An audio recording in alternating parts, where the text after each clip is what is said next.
Welcome back to Session 2 of the Developing Professional Practice module. This is also known as 5DVP. I'm Tracy Callaghan and I'll be taking you through the Developing Professional Practice module. If you have any queries or questions along the way, you can email me on tracy@professional-futures.com. Or you can visit our website where you'll find lots of resources that will help you to complete the assignment. Before we start with Session 2, let's have a quick review. In Session 1 we looked at the structure of the whole video series that will help you to complete 5DVP. In this session we'll focus on the HRMap and we'll look to answer Assessment Criteria 1.1, which was to evaluate what it means to be a HR professional, and you need to make reference to the current CIPD profession map. So for Session 2, this is what you'll need.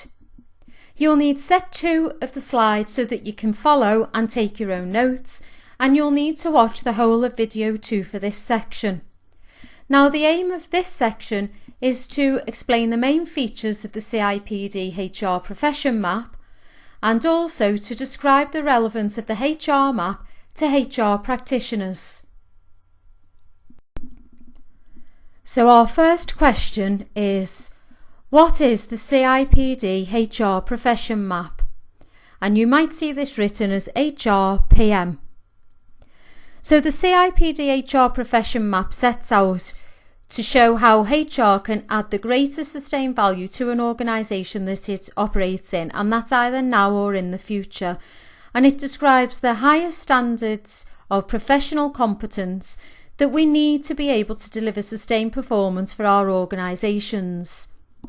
Now it's driven by and it's based on research and partnership with HR professionals across the globe who work in and with all different types of organisations and businesses.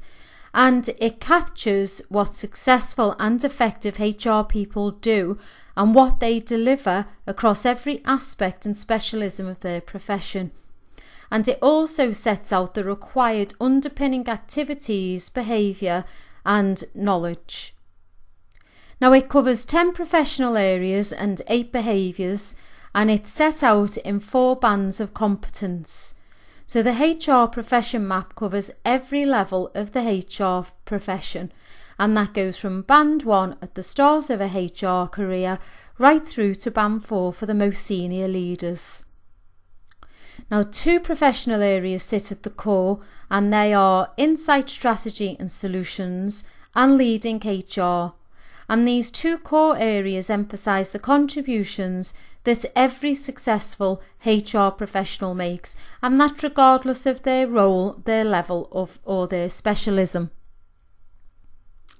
Now the HR profession map sets out our global standards for the HR professional, and it does this by setting out globally transferable standards that will help us to deliver value in organisations, and that regardless of the market that we operate in.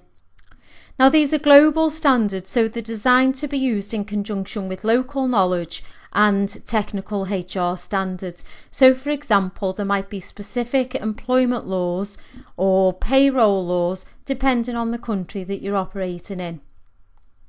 Now of course, great HR practice is situational, and organisations will focus on certain professional areas depending on their specific challenges. The next aspect is the core of the HR profession map, which is the foundation of great HR capability regardless of the market or the role that we operate in.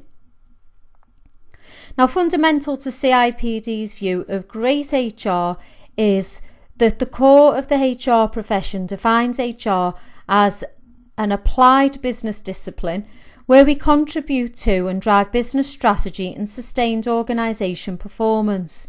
So the strongest emphases on critical aspects of globally transferable HR standards fall into the core of the HR profession map, which is the insight, strategy and solutions and leading HR, and also in the behaviours. The next aspect is that this is a dynamic and live HR profession map which has been designed by the profession for the profession.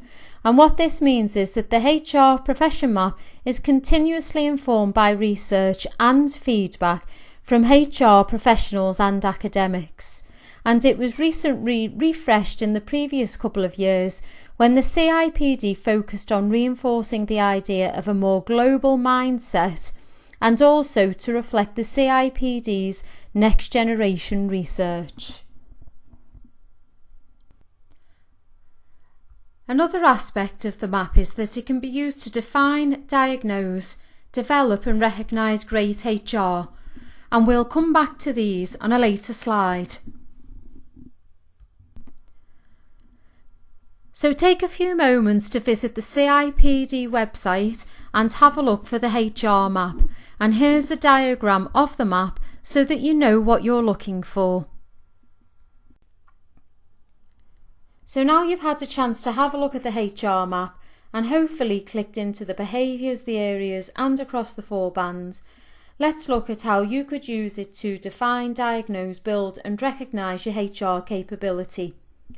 So the HR map defines what makes great HR and L&D professionals. It also defines what they know, what they do and how they do it. So an example here could be that the organisation can use the content to help create a career framework. It can help you and your organisation to diagnose and benchmark where you are against the standards set out. There's also the facility for you to be able to build your HR capability by using the qualifications or the training or attending the conferences or using the CIPD textbooks. And the recognition comes in the form of completing CIPD qualifications and maintaining your professional membership. So now you've seen how the CIPD think that the HR map can help you. Take a few moments for you to think of when you could use the map. So pause the video and take a few moments to try to come up with some ideas. I've come up with 8 ways that you might be able to practically use the map. So when you're ready, you can compare your list to mine.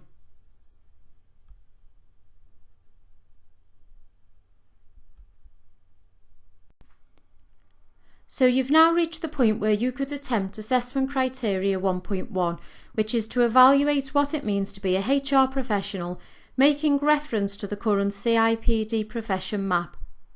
So you should start off by explaining what the HR map is, including the main parts and its structure.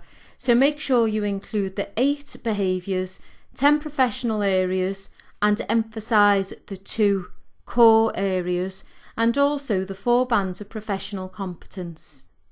You should also include an image of the map to help the reader visualise the components that you're describing.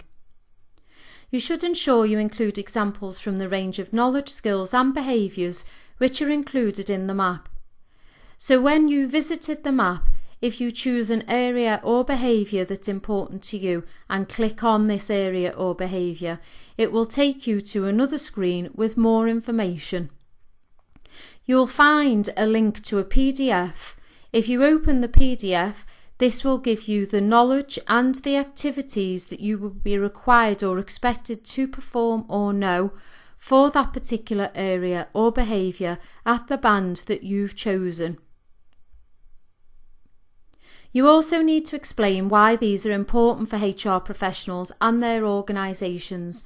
So for this one, you can refer to the fact that it sets global standards, it helps us to define, diagnose, build and recognise our HR capability.